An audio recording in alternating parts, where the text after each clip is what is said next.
Okay. तो ये जो छोटा सा अमाउंट जो हम दूध के अंदर जो ऐड करते हैं कर्ड का या दही का, इसको हम इनोकुलम बोलते हैं। ठीक है। और हमें एक सूटेबल टेम्परेचर चाहिए होता है। जो स्टार्टिंग में हम थोड़ा सा गर्म करते हैं ना दूध को, वो एक्चुअली एक तरह से इसका ऑप्टिमम टेम्परेचर होता है कि जिसके ऊपर ये जो बैक्टीरियाज हैं ये अच्छी तरह से मल्टीप्लाई कर सके। ठीक है। और फिर जो मिल्क होता है वो फिर कर्ड के अंदर कन्वर्ट हो जाता है। ठीक है।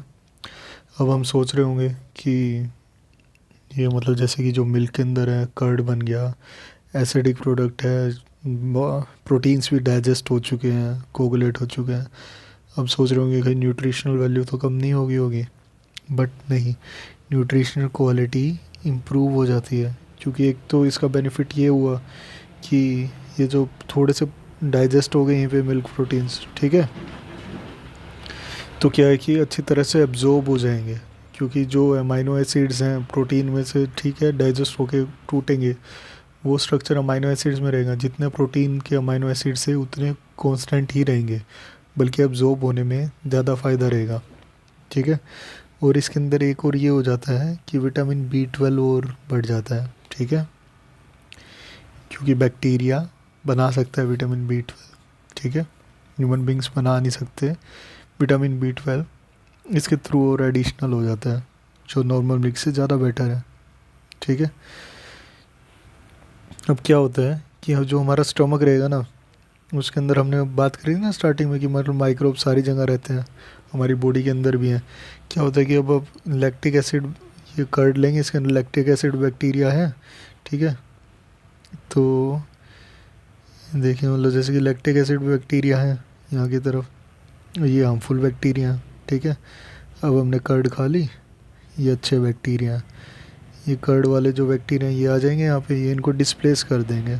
इनकी पॉपुलेशन ज़्यादा हो जाएगी ना, तो यहाँ पे इनको डिस्प्लेस कर देंगे, मतलब ये कम रह जाएंगे, क्योंकि इनकी क्वांटिटीज़ ज़्यादा होगी, खाने पीने के लिए इनको ज़्यादा मिलेगा, तो ये ज़्यादा ग्रो कर पाएंगे। दूसरे वालों की क्वांटिटी कम होगी, वे इतना वो ग्रो नहीं कर पाएंगे।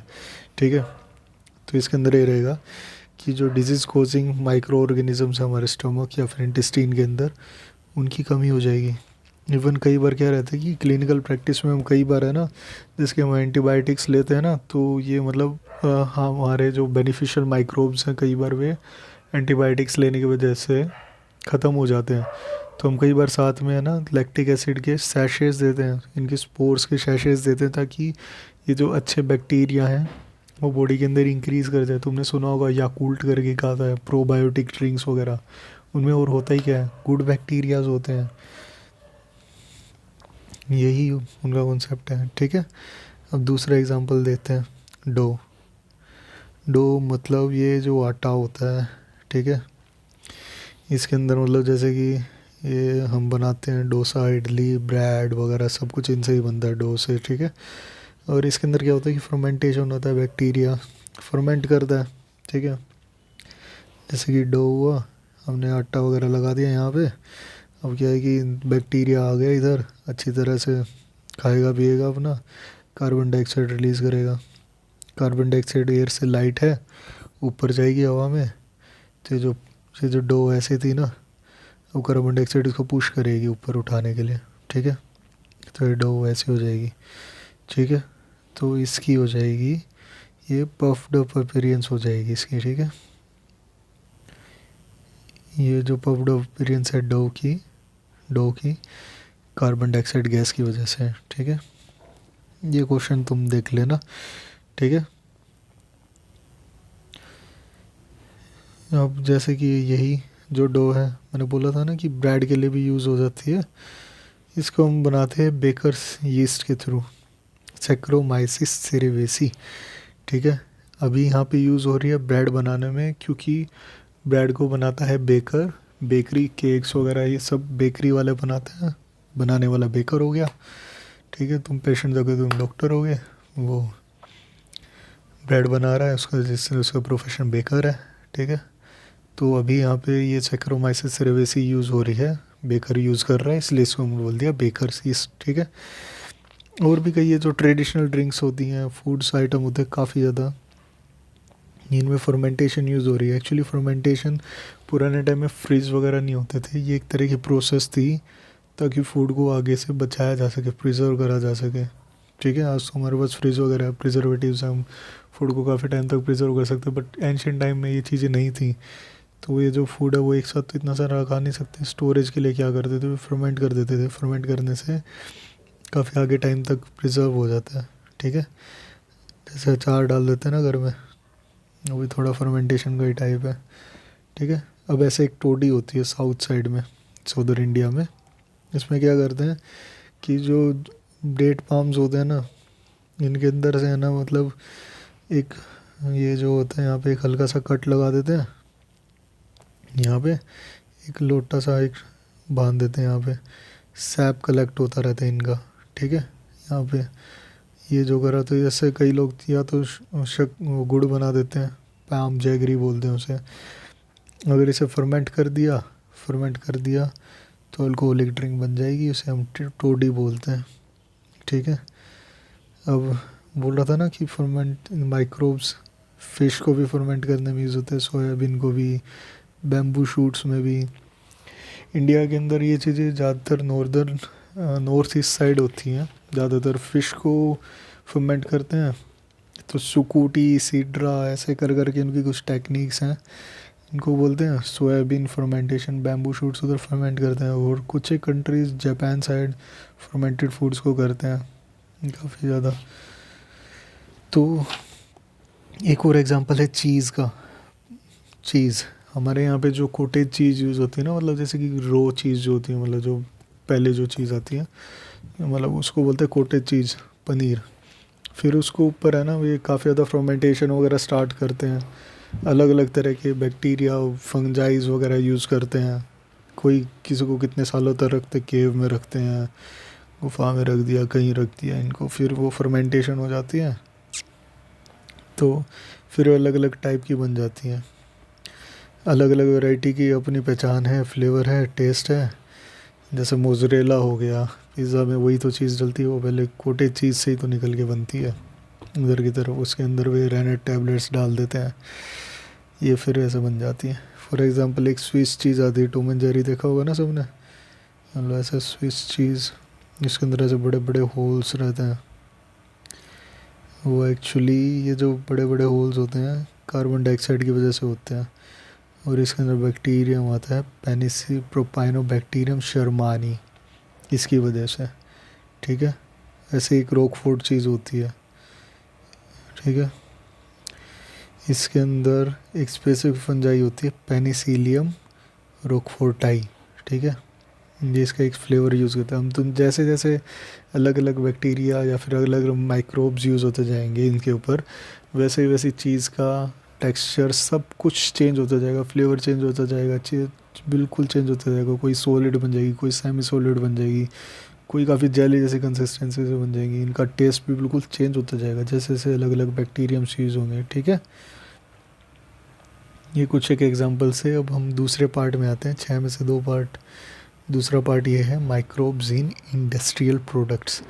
ठीक है, अब इसके अंदर की हम, अब ये तो हाउस होल्ड प्रोडक्ट्स है, अब इंडस्ट्रीज़ में कैसे यूज़ लेते हैं, अब ये इसके बारे में एक्सप्लेन करा जा रहा है कि माइक्रोब्स है ना, काफ़ी ज़्यादा प्रोडक्ट्स बनाते हैं, और ये हमारे ह्यूमन बींग्स के लिए काफ़ी वैल्यूएबल है, बहुत ज़्यादा वैल्यू रखते हैं, काफ़ी ज़्यादा कीमती है हमारे लिए। जैसे कि कुछ एक एग्जांपल है बेवरेजेस एंड एंटीबायोटिक्स। ठीक है, ये जो अल्कोहलिक ड्रिंक्स होते हैं, शराब, बियर वगैरह, वाइन, अल्कोहल, सब इन्हीं से बनता है, इन्हीं की वजह से हो रहा है। और एंटीबायोटिक्स से हम जान भी बचा रहे हैं लोगों की काफ़ी ज़्यादा। ठीक है, और इसके अंदर इंडस्ट्रियल स्केल पे अगर हमें, जैसे कि लैब के अंदर तो हम पेट्री डिश में उगा लेते थे, क्योंकि हमें इंडस्ट्रियल लेवल लैब के अंदर तो थोड़े बहुत छोटे मोटे लेवल पे क्वांटिटी चाहिए ना, तो पेट्री डिश पे काम चल जाता है। बट माइक्रोब्स तो अब हमें इंडस्ट्रियल लेवल पे, बड़े लेवल पे चाहिए होगी ना, काफ़ी ज़्यादा क्वांटिटी में चाहिए होंगी, तो हम बहुत बड़े बड़े वेसल्स होते हैं, बहुत ज़्यादा बड़े बर्तन वगैरह होते हैं इनके ये, और इनको फर्मेंटर बोलते हैं। देखो इनकी पिक ये रही, ये फर्मेंटर है। ठीक है, ये फर्मेंटेशन प्लांट है, ये सिरा इसका फर्मेंटर यहाँ पे, और ये फर्मेंटर्स है, इसका क्लोज व्यू, ये फर्मेंटेशन प्लांट है। ठीक है, अब एग्जांपल देते हैं, जैसे कि हमने बोला था ना कि फर्मेंटेड बेवरेजेस का एग्जांपल मिलेगा यहाँ पे, और एंटीबायोटिक्स का एग्जांपल मिलेगा, ठीक है यहाँ पे। तो ऐसे ही एग्जांपल देते हैं। चलो स्टार्ट करते हैं फर्मेंटेड बेवरेजेस से। ऊपर थोड़ा बहुत हमने पढ़ा था ना, एक टोडी भी था। अब मोस्टली हम इसके अंदर बात करेंगे अल्कोहलिक बेवरेजेस की, ठीक है। बेवरेज मतलब पीने के लिए, मतलब कोई ड्रिंक हो, ड्रिंक का मतलब ही वैसे कोई अल्कोहलिक होता है, ठीक है। बेवरेजेस मतलब पीने के लिए कोई भी प्रोडक्ट है, और फर्मेंटेड बेवरेजेस मतलब अल्कोहलिक बेवरेजेस, ठीक है। तो बेवरेजेस प्रोड्यूस करते हैं हम मेमोरियल बहुत टाइम से, मतलब जैसे कि एंशियंट टाइम में, रोमन टाइम्स वगैरह बहुत पुराने टाइम से चला आ रहा है। वाइन, बियर, विस्की, ब्रांडी, रम, सब कुछ इन्हीं से बनता है, ठीक है। अब ऊपर की तरफ हमने यही यूज़ करी थी यीस्ट, सैक्रोमाइसिस सेरेवेसी। अब इन्होंने ब्रेड मेकिंग के लिए यूज़ करी, तो हमने वो बोल दी थी बेकर्स यीस्ट। अब इधर की तरफ हमने यूज़ करी ब्रूइंग के लिए, मतलब अल्कोहल बनाने के। ब्रू का मतलब होता है बनाना, ठीक है। और मोस्टली हम इसलिए यूज़ करते हैं to make coffee, to brew coffee, to brew tea, या फिर टू ब्रू अल्कोहल, ठीक है, टू ब्रू बियर, ठीक है। तो मतलब 3 चीज़ों के लिए यूज़ होती है वाली नाउन ब्रूअर्स, ब्रू का मतलब। तो इस केस के अंदर हम बियर बना रहे हैं, इसके अंदर से अल्कोहलिक बेवरेज बन रही है, तो इसलिए हम यहाँ पे यूज़ हो रही है, तो ब्रूअर्स यीस्ट यूज़ कर रहे हैं। ऊपर की तरफ ब्रेड बनाने में यूज़ हो रही थी, तो बेकर्स यीस्ट बोल रहे थे, यहाँ पे ब्रू कर रहे हैं तो ब्रूअर्स यीस्ट बोल दिया। सिंपल सा लॉजिक है, ठीक है। तो यही है। अब इसके अंदर हम ब्रू क्या कर रहे हैं, किससे, मतलब किस चीज़ को फर्मेंट करके बना रहे हैं यहाँ पे। या तो सीरियल्स, माल्टेड सीरियल्स, ये बाजरा, जो ये गेहूँ वगैरह कोई भी मिल जाता है, इससे कर लेते हैं। और मेनली फ्रूट जूसेस के अंदर, वैसे सच बोले तो बहुत ज़्यादा कोई भी चीज़ को भी फर्मेंट करके बना सकते हैं हम अल्कोहलिक बेवरेज। बेसिकली उसमें शुगर होनी चाहिए, और फिर मतलब उससे हम फर्मेंट करके बना सकते हैं। इवन मैंने एक बार देखा था ऑस्ट्रेलिया में, तो इवन मिल्क के अंदर लैक्टोज शुगर रहती है ना, उसको भी फर्मेंट करके वो उधर की तरफ शुगर, वो बियर बना रहे हैं उधर की तरफ, ठीक है। इथेनॉल, ड्यू, ये अब देख लेना, ये वाला पीछे वाला, ये वाला क्वेश्चन रखा हुआ है पीछे में होगा। अब इसके अंदर ये जो अल्कोहलिक बेवरेज होती है, इसके टाइप किस बात पे डिसीजन, किस बात पे इनका डिवीज़न होता है, ठीक है। इनकी टाइप ऑफ प्रोसेसिंग, ये डिस्टिलेशन के साथ प्रोड्यूस हो रही है या फिर नहीं हो रही है, या फिर ये क्या नाम है, हम इसके अंदर अलग अलग तरह के alcoholic drinks up to end होते हैं। जैसे कि वाइन और बियर होती है, ये विदाउट डिस्टिलेशन प्रोड्यूस होएगी, ठीक है। जबकि विस्की, ब्रांडी और रम, ये बिना डिस्टिलेशन के, ये डिस्टिलेशन के साथ प्रोड्यूस होगी, ठीक है, जो ब्रोथ होती है। अब आते हैं एंटीबायोटिक्स के पास, ठीक है। एंटीबायोटिक्स, ठीक है। एंटीबायोटिक्स का मतलब ये होता है, जैसे कि देखें, चलो बट अभी आगे भी आएगा। एंटी मीन्स अगेंस्ट, ठीक है, मतलब कि अगेंस्ट है। बायो मीन्स लाइफ, ठीक है। अगर इसका मतलब ये हो गया, anti means against, bio means life, ठीक है। तो इसका मतलब तो ये हो गया भाई कि एंटीबायोटिक्स तो लाइफ के अगेंस्ट जा रहे हैं, ये तो अच्छे नहीं होंगे। बट क्या रहता है कि एंटीबायोटिक्स ऐसे, ये मतलब जैसे कि दूसरे जो माइक्रो ऑर्गेनिज़म्स हैं, जो हार्मफुल ऑर्गेनिज़म्स हैं, उनकी लाइफ के अगेंस्ट हैं, और हमारी लाइफ के प्रो हैं एक तरह से। ये तो हमारे मतलब प्रोबायोटिक की तरह काम कर रहे हैं। मतलब प्रो मीन्स मतलब इनके साथ है, मतलब इट्स मीन्स नॉट अगेंस्ट, मतलब साथ में है प्रो का मतलब। तो एंटीबायोटिक्स क्या है, चलो देखते हैं वाली थ्योरी पार्ट, ठीक है। एंटीबायोटिक्स है ना, सच बोले तो माइक्रोब्स के अंदर से हमारी ये मतलब सिग्निफिकेंट डिस्कवरी थी हमारी 20th सेंचुरी के अंदर। क्योंकि पुराने टाइम में क्या होता था कि कोई भी एक माइक्रोब, जैसे मतलब जैसे कि डायरिया हो गया, कोलरा हो गया, आज तो हमारे पास एंटीबायोटिक्स हैं, हम ट्रीट कर देते। नहीं तो क्या होता था कि पुराने टाइम में किसी के एक के कोलरा हो गया, किसी के कुछ कोई सिंपल सी खांसी, कफ वगैरह से पूरा का पूरा गांव ख़त्म हो जाता था। क्योंकि एंटीबायोटिक्स थी ही नहीं, नेचुरल इम्यूनिटी के ऊपर डिपेंड करते थे। और जैसे एंटीबायोटिक्स डिस्कवर हुई, बैक्टीरिया को हमने मारने का देख लिया तरीका कैसे, मतलब एंटीबायोटिक देनी होती है, हार्मफुल बैक्टीरिया मर जाते हैं, हमारी लाइफ एक्सपेक्टेंसी बढ़ गई इस चीज़ से काफ़ी ज़्यादा। नहीं तो पुराने टाइम में क्या होता था, जब एंटीबायोटिक्स नहीं थे ना, महामारी आती थी पूरी की, मतलब इस चीज़ को महामारी बोलते थे ऐसी बीमारियों को, किसी के मतलब ऐसे कि कोलरा हो गया, कोलरा से ही पूरे के पूरे गांव ख़त्म हो जाते थे। अब तो ठीक है, वायरस के अगेंस्ट भी कुछ ना कुछ एंटीवायरल्स रिसर्च में है।